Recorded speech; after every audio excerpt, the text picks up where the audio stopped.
मित्रांनो, आपण लक्ष्मीपूजा तर दर दिवाळीला करतोच, त्याचसोबत कुबेर देवतांचीही पूजा केली पाहिजे.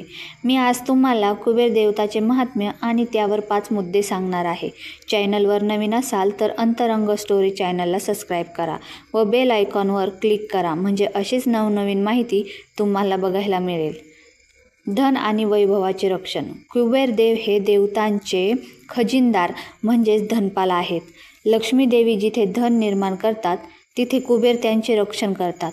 म्हणून दिवाळीला लक्ष्मीपूजन नंतर कुबेराची पूजा केल्यास घरात आलेले धन टिकून राहते आणि धनाची वृद्धीसुद्धा होते. लक्ष्मी कुबेर यज्ञपूजा. लक्ष्मी ही संपत्तीची देवी तर कुबेर देव धनाचे संरक्षक आहेत. दोघांची एकत्र पूजा केली की धनप्राप्ती आणि धनरक्षण हे दोन्ही लाभ मिळतात.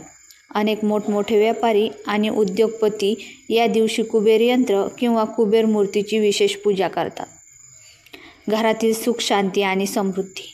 कुबेर पूजेमुळे घरात सकारात्मक ऊर्जा निर्माण होते. अडचणी, आर्थिक ताण, वादविवाद दूर होतात आणि घरात स्थैर्य, समाधान आणि शांती वाढते. घरातील सुख